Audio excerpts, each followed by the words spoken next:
The thunder of hooves echoed through the valley as Willow Grant galloped for her life, the hem of her lavender dress fluttering wildly against her mare's flanks. Behind her, the thunderstorm that had been threatening all afternoon finally broke, sending sheets of rain cascading across the Nebraska plains. It was 1875, and Willow was running from more than just the weather. She glanced over her shoulder, relief washing over her when she confirmed her stepfather's men were no longer in pursuit. 3 days ago, she had fled the ranch that had been her prison for the past 2 years. 3 days of hiding, stealing moments of sleep in abandoned barns, and pushing forward toward Fort Kearny, where her late mother's friend resided her only hope for safety. Lightning flashed, illuminating the outline of a small cabin nestled among a copse of trees ahead. Her mare, exhausted and spooked by the thunder, nearly threw her as another bolt cracked across the sky. Willow leaned forward, whispering encouragements into the animal's ear as they approached the cabin. She dismounted shakily, her legs nearly buckling beneath her from exhaustion. The rain pelted her mercilessly as she led her horse to the small lean-to attached to the cabin. There was no sign of life inside, but smoke curled from the chimney, suggesting someone was home. Gathering her courage, she approached the door and knocked, her knuckles trembling against the rough wood. No answer. She knocked again, louder this time. The door swung open suddenly, revealing a tall man with broad shoulders, his face partially obscured by the shadow cast by his hat. He wore a faded denim shirt and dusty riding pants with a gun belt slung low on his hips. A cowboy, clearly, and one who looked none too pleased at having a visitor during a storm. "What in tarnation are you doing out in this weather, miss?" His voice was deep, with a slight drawl that marked him as not being a Nebraska native. "Please," Willow said, her voice barely audible over the rain. "I need shelter, just until the storm passes." The man studied her for a moment, taking in her soaked dress, her wild auburn hair plastered to her pale face, and the fear in her emerald eyes. Something in his expression softened, and he stepped aside. "Come on in before you catch your death." Willow hesitated, suddenly aware of what she was doing entering the home of a strange man, miles from anywhere. Her stepfather's warnings about what happened to loose women echoed in her mind, though she knew they had been meant to keep her isolated and afraid. Still, caution was warranted. She started, then paused as another crash of thunder made her jump. "I won't harm you," the man said, seeming to read her thoughts. "You can have the chair by the fire. I'll see to your horse." As he stepped out into the rain, Willow made her decision and darted inside, grateful for the warmth that immediately embraced her. The cabin was small but neat, a single room with a stone fireplace, a table with 2 chairs, a small kitchenette, and a bed in the corner. A rifle hung above the mantel, and books were stacked beside the bed. She moved to the fire, extending her trembling hands toward the flames. A few minutes later, the door opened again, and the cowboy returned, rain dripping from his hat and coat. "Your mare is settled," he said, hanging his wet coat and hat on a peg by the door. Without them, she could see him clearly for the first time. He was younger than she'd first thought, perhaps mid-20s, with sandy brown hair and eyes the color of a summer sky. A faint scar ran along his jawline, but it did little to detract from his handsome features. "Thank you," she said, still standing tensely by the fire. "I'm Willow Grant." "Ethan Galloway," he replied with a slight nod. "You're a long way from anywhere, Miss Grant." "I'm heading to Fort Kearny," she said, deciding that a partial truth was safest. Ethan moved to the small stove and put a kettle on. "Fort Kearny's still a good 15 miles from here. You planning on traveling in the dark once this storm lets up?" Willow bit her lip, uncertain how to respond. The idea of continuing her journey at night was terrifying, but staying with this stranger seemed equally daunting. "You're running from something," he observed, his voice matter-of-fact rather than accusatory. Her head snapped up.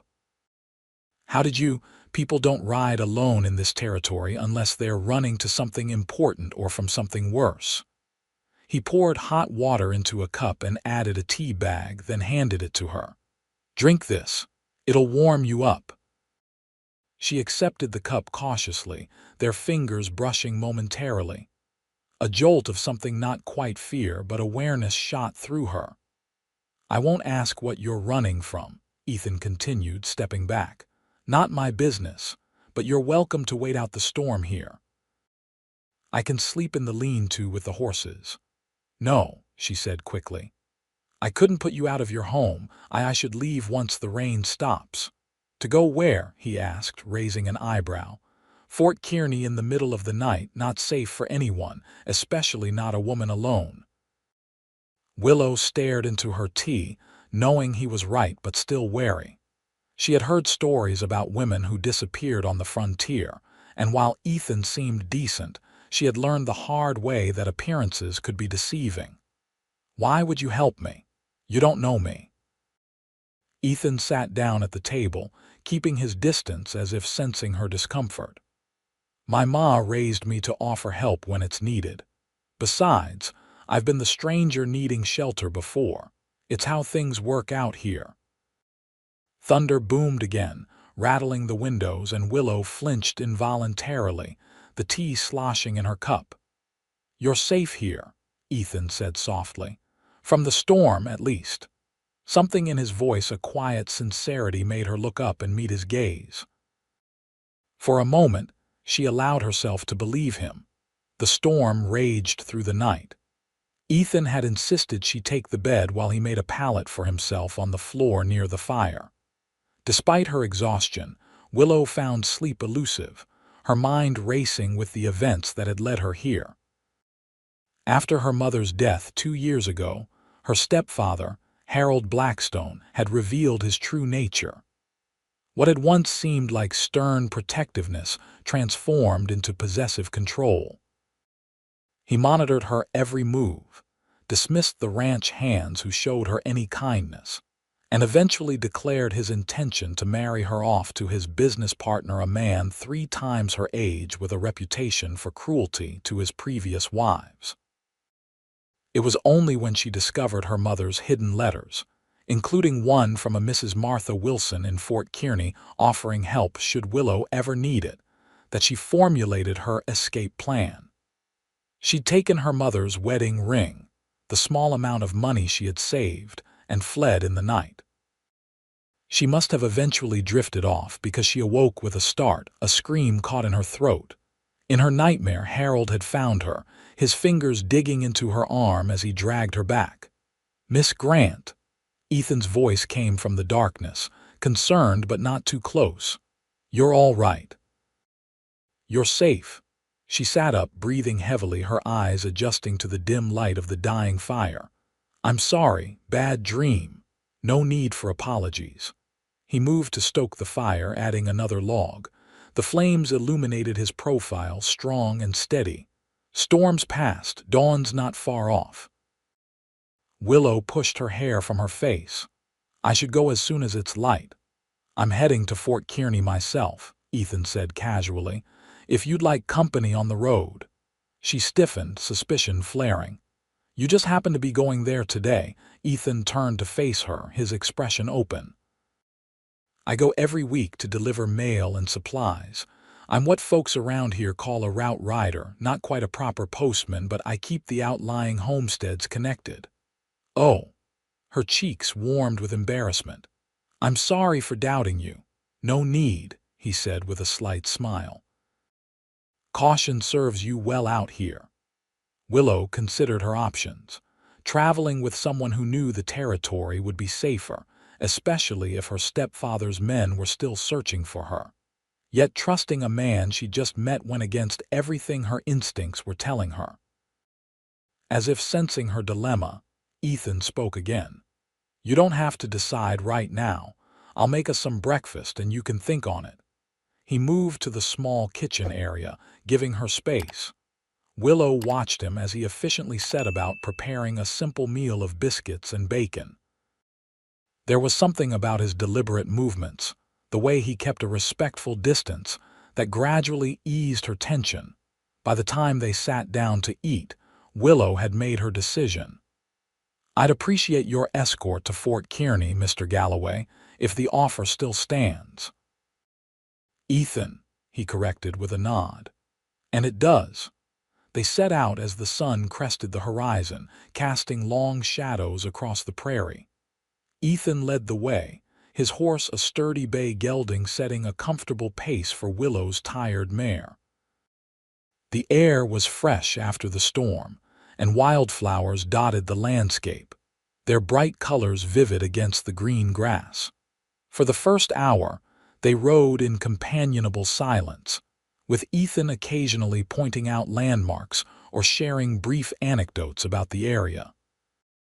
Willow found herself relaxing, drawn to his easy manner and quiet strength. "How long have you been a route rider?" she asked as they paused to water the horses at a small creek.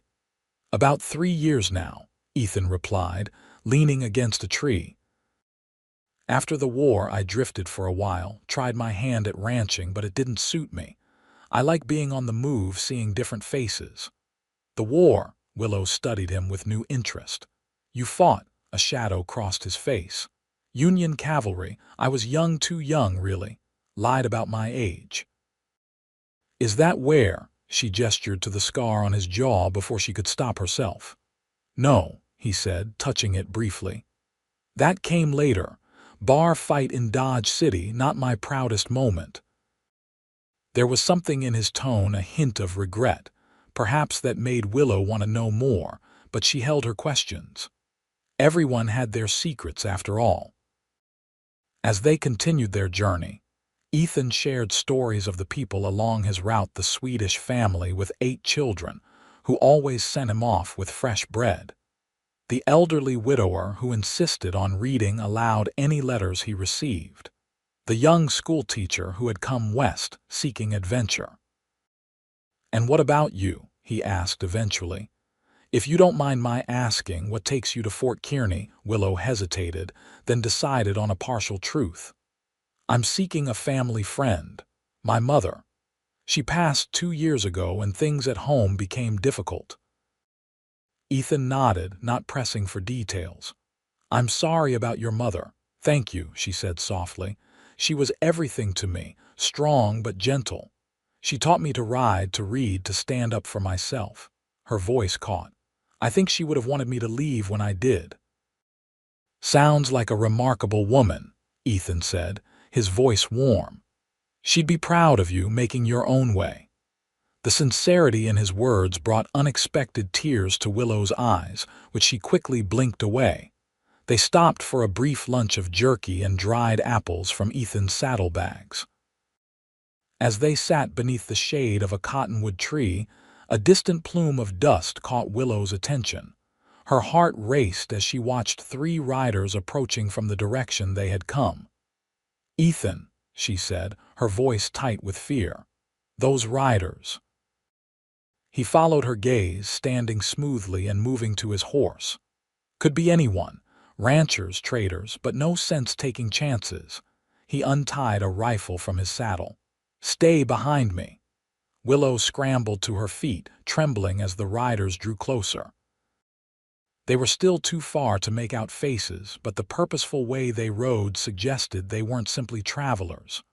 "Are they looking for you?" Ethan asked quietly. Willow nodded, unable to speak around the lump of fear in her throat.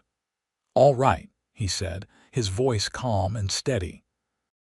"There's a ravine about a quarter-mile ahead. We can lose them there, take a different route to Fort Kearney." They mounted quickly, Ethan leading the way at a brisk trot that wouldn't immediately alert the distant riders but would put distance between them. Willow's hands shook as she gripped the reins, her mind racing with horrifying scenarios of being dragged back to her stepfather. The ravine appeared ahead, a deep cut in the earth with a narrow trail winding down one side. Ethan guided them down carefully, the horses picking their way through loose rocks and scrub brush. At the bottom, a small stream trickled through, lined with trees and undergrowth that would provide cover. "We'll follow the water," Ethan said, his voice low. "It'll mask our tracks." They rode in the shallow stream, the water splashing around the horses' fetlocks. Willow glanced back nervously, but the high walls of the ravine blocked her view of the plain above. "You think they saw us?" she whispered. "Hard to say," Ethan replied, his eyes scanning the ridge. "But even if they did, they'll have to find a safe way down. This gives us a head start." They continued through the ravine for nearly an hour, the stream eventually widening and the walls dropping away as they emerged into a different stretch of prairie. Ethan led them toward a dense stand of trees in the distance. "We can rest the horses there," he said, "and figure out our next move." Inside the small forest, they dismounted in a clearing shielded from view.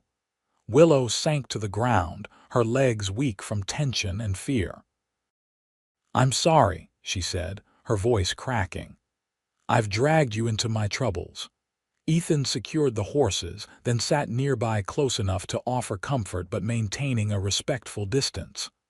"Want to tell me who those men are?" Willow took a deep breath, deciding to trust him with the truth. "My stepfather's men. He wants me back. He arranged for me to marry his business partner, a cruel man who's buried 2 wives already." She twisted her hands in her lap. "I couldn't do it, I wouldn't." Ethan's jaw tightened. "No one should be forced into marriage. Your stepfather has no right." "He doesn't see it that way," she said bitterly. "To him, I'm property, something he inherited when my mother died." "Well, he's wrong," Ethan said firmly, "and we're going to make sure you reach Fort Kearney safely." The conviction in his voice wrapped around her like a protective cloak. For the first time in days, Willow felt hope taking root alongside her fear. "Thank you," she whispered. "I don't know why you're helping me, but thank you." Ethan's eyes met hers, blue and steady. "Some things are just plain wrong. Forcing a woman to marry against her will is one of them. I'd help anyone in your situation." They remained in the forest until dusk, Ethan occasionally scouting the perimeter to ensure they weren't being followed. As the sun began to set, he determined it was safe to continue their journey. "We'll take a different route," he explained, pointing northwest. "It's longer but less traveled. Should get us to Fort Kearney by mid-morning tomorrow." They rode through the twilight, the landscape bathed in purple shadows. Willow was exhausted, swaying slightly in the saddle as they continued on. Ethan noticed and called a halt near a small, sheltered hollow. "We'll rest here for a few hours," he said. "No fire tonight, I'm afraid." They ate a cold supper of the remaining jerky and shared Ethan's canteen. As the stars emerged overhead, brilliant in the clear night sky, Willow felt a curious peace settle over her despite the danger. "Tell me about Fort Kearney," she said, wrapping her shawl tighter around her shoulders as the night air cooled. "What's it like?" Ethan leaned back against his saddle. "It's grown a lot in recent years.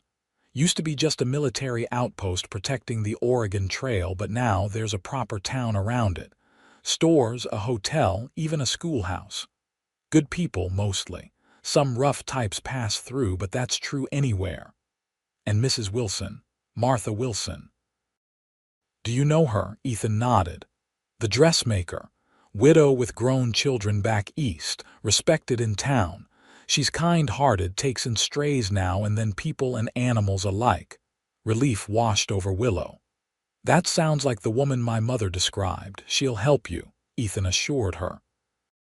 "And until you reach her, I'll keep you safe." Willow studied his face in the starlight, struck by the earnestness there. "Why are you really helping me, Ethan? The truth." He was quiet for a long moment. "I had a sister," he said finally, his voice soft. "Younger than me. While I was away fighting, she was. She was forced to marry a man much older, a family friend who'd helped when times were hard.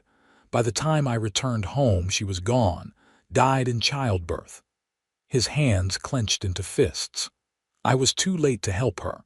I won't be too late again if I can help it. The raw pain in his voice touched something deep inside Willow. Without thinking, she reached out and placed her hand over his. "I'm so sorry about your sister." Ethan looked down at their hands, then back at her face. Something passed between them, understanding, connection, the recognition of shared pain. "We should get some rest," he said gently. "I'll take first watch." Willow nodded, reluctantly withdrawing her hand. She settled against her own saddle, exhaustion quickly pulling her toward sleep. "Ethan," she murmured, her eyes already closing. "Yes. I'm glad it was your cabin I found in the storm." The last thing she saw before sleep claimed her was his smile, small but genuine. Willow woke to Ethan's hand on her shoulder, his touch light but urgent. "Riders," he whispered. "Coming this way." She sat up, instantly alert, her heart pounding.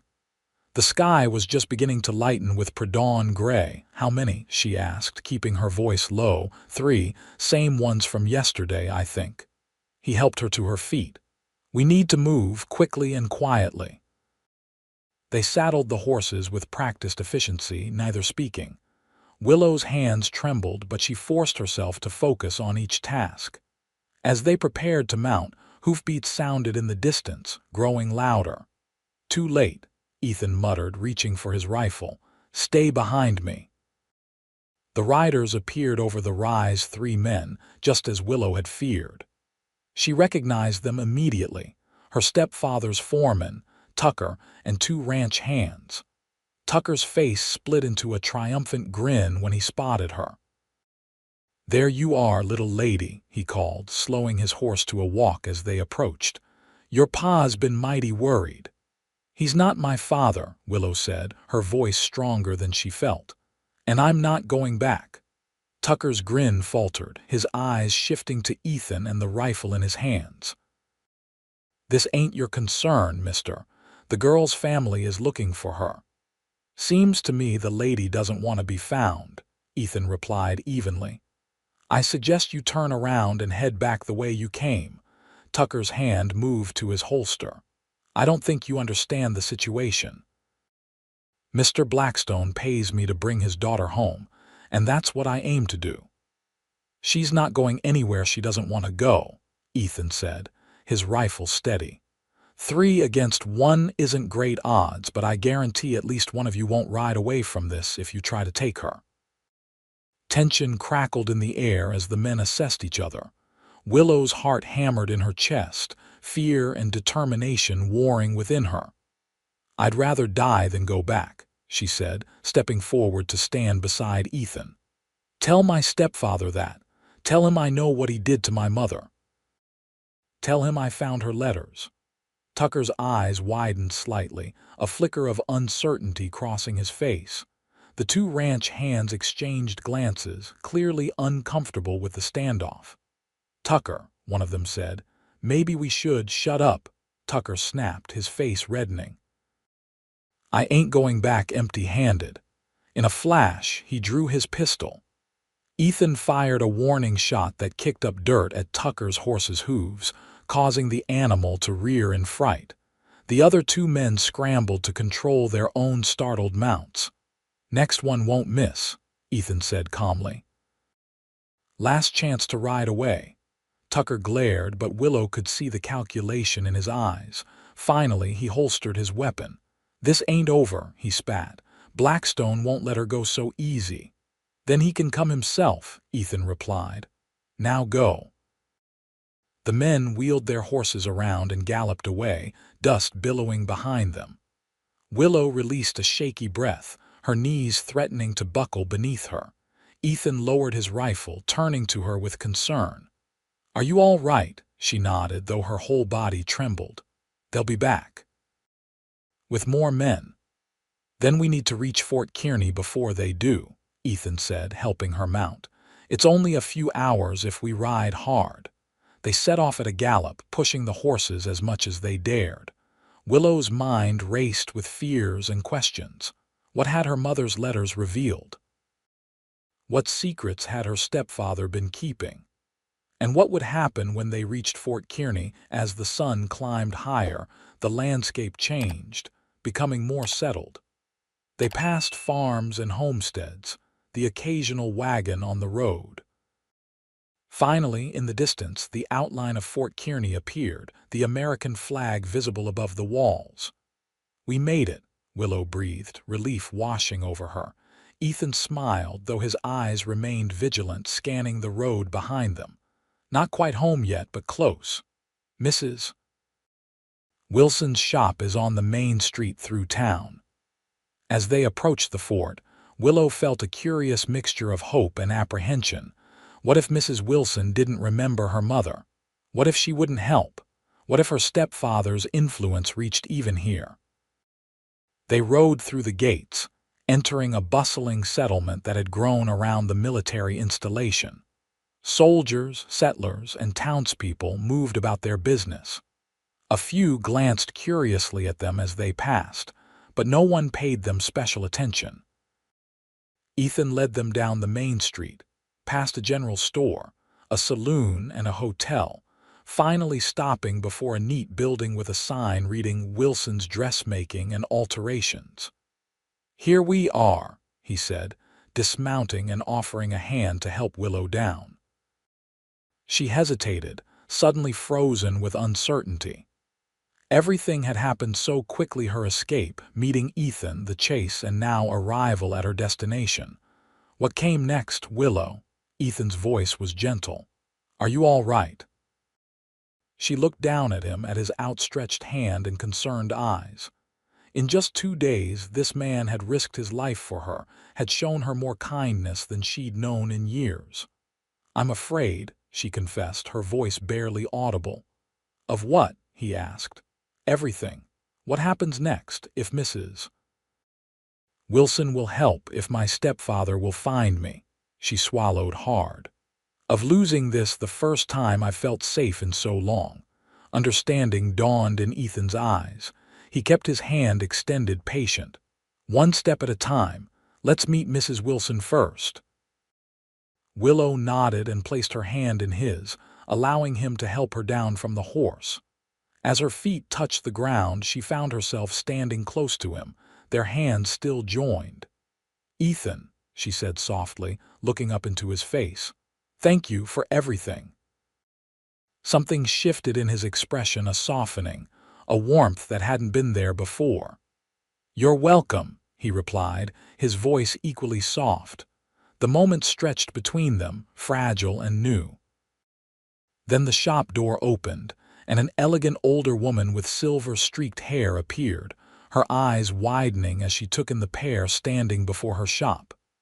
"Can I help you?" she asked, her gaze sharp and assessing. Willow stepped forward, her heart in her throat. "Are you Mrs. Martha Wilson?" "I'm Willow Grant, Eleanor Grant's daughter." Recognition and shock passed over the woman's face. "Eleanor's girl? Good heavens!" She moved quickly down the steps, taking Willow's hands in hers. "I've been waiting for you to come. Your mother wrote to me before she died, said you might need help someday." Tears sprang to Willow's eyes at this confirmation. "She told you about Harold, about what he was doing." Mrs. Wilson's face hardened. "Enough for me to know he's no good. Come inside, child. You're safe here." She glanced at Ethan. "And who might you be, young man?" "Ethan Galloway, madam. I help run the mail route through these parts. I helped Miss Grant reach town safely." Mrs. Wilson studied him for a moment, then nodded, apparently satisfied with what she saw. "Then you'd better come in too. Sounds like there's a story that needs telling." Inside the shop, which doubled as Mrs. Wilson's home, they sat at a kitchen table while Willow recounted her escape and journey. Mrs. Wilson's face grew increasingly grave as she listened. "Your mother suspected Harold had a hand in her illness," she said when Willow finished. "She couldn't prove it, but she feared for you if anything happened to her. That's why she wrote to me." He poisoned her, Willow whispered, horror washing over her. She believed so. She began saving evidence letters, financial documents showing money missing from the ranch, notes about her symptoms. She hid them for you to find when the time was right. Ethan's hand found Willow's under the table, offering silent support as she processed this devastating information. "What do I do now?" Willow asked, her voice small. Mrs. Wilson straightened, determination in her eyes. "First, you rest. Then we go to the sheriff with your mother's evidence." Harold Blackstone isn't the first man to think he can get away with murder out here, but the law has caught up with the frontier, even if some don't realize it yet. "He'll come looking for me," Willow said. "Let him." Ethan spoke up, his jaw set. "The fort has a whole company of soldiers, and every decent man in town will stand against him once they know what he's done." Mrs. Wilson nodded in agreement. "You're not alone anymore, my dear." The words washed over Willow like a balm, easing fears she'd carried for too long. She glanced at Ethan, finding strength in his steady presence. "Will you stay?" she asked him quietly.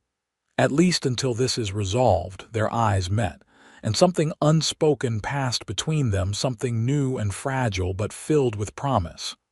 "I'll stay," he said simply. Over the next 2 weeks, events unfolded with surprising speed. Willow presented her mother's evidence to the sheriff, who immediately sent telegrams to authorities in her hometown. Harold Blackstone was arrested trying to enter Fort Kearney with a group of armed men, charged with murder and fraud. Throughout it all, Ethan remained by Willow's side, a steady presence, offering support without demands. They fell into an easy rhythm, taking meals together, walking through town in the evenings, talking about everything and nothing. Mrs. Wilson watched their growing attachment with knowing eyes but said nothing. One evening, as sunset painted the sky in shades of gold and crimson, Willow and Ethan walked along the banks of the river that ran near the fort. The legal proceedings against her stepfather were nearly complete, justice for her mother finally within reach. "What will you do now?" Ethan asked as they paused to watch the water flow past. "You'll have the ranch back once the courts settle everything." Willow considered the question. The ranch held too many painful memories: her mother's death, her years of virtual imprisonment. "I think I'll sell it," she said finally. "Start fresh somewhere new." Ethan nodded, understanding in his eyes. "Any idea where?" She turned to look at him, gathering her courage.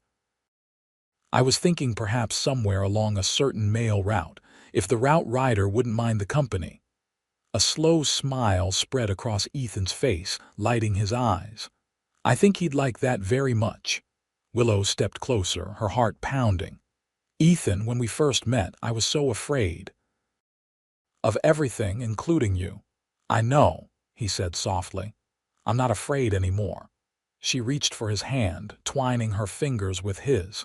"You showed me what it means to be truly safe with someone." Ethan's free hand came up to gently touch her cheek.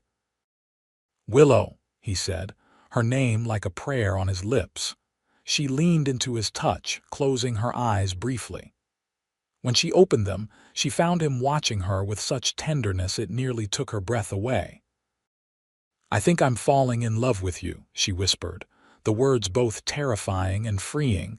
His smile deepened. "I know I've already fallen in love with you." As the last rays of sunlight gilded the water, Ethan lowered his head and kissed her, gentle at first, then with growing passion as Willow responded, her arms encircling his neck. When they finally parted, Willow rested her forehead against his, a smile curving her lips. "I never expected to find you," she murmured. "My storm shelter cowboy." Ethan chuckled, the sound rumbling pleasantly against her. "Fate has strange ways." "Indeed it does," she agreed, thinking of all the unlikely circumstances that had brought them together. 2 months later, on a crisp autumn morning, Willow stood beside Ethan in Mrs. Wilson's parlor, as the local minister pronounced them husband and wife. The small gathering of friends, including the postmaster who had officially hired Ethan, the sheriff and his wife, and several townspeople who had helped during the difficult days of the trial, applauded as they sealed their vows with a kiss. With her stepfather serving a life sentence and her mother's ranch sold for a handsome sum, Willow had purchased a small property near Fort Kearney, a cozy cabin with enough land for horses and perhaps, someday, children. It sat conveniently along Ethan's mail route, allowing him to continue the work he loved while coming home to her each night. As they greeted their well-wishers, Mrs. Wilson approached with tears in her eyes. "Your mother would be so proud," she said, embracing Willow. "She always wanted you to find happiness." "I think she helped me find it," Willow replied, glancing at Ethan. "She led me here to you, to him." Later that evening, as they stood on the porch of their new home, watching the stars emerge in the vast Nebraska sky, Ethan wrapped his arms around Willow from behind, holding her close against the autumn chill. "Happy?" he asked, his breath warm against her ear. She turned in his arms, reaching up to trace the scar along his jaw, a feature she now found endearing rather than intimidating. "More than I ever thought possible." His eyes, blue and bright with love, held hers. "Do you remember what you said to me that first night in my cabin?" Willow nodded, recalling her whispered confession. "I said I was afraid of you. And I said that you'd earn my trust," she finished, smiling up at him. "You did, you know, and my heart along with it." Ethan's answering smile was tender as he leaned down to kiss her. "Best bargain I ever made." As their life together unfolded, there would be challenges, harsh winters, difficult journeys, occasional troubles with outlaws along the mail route. But they faced each one together, the trust and love between them growing stronger with each passing day. And sometimes, on stormy nights when thunder rolled across the prairie, Willow would think back to that first desperate ride, the fear that had driven her, and the unexpected shelter she had found not just in a cabin, but in the heart of a man who had given her the greatest gift of all, the freedom to love without fear.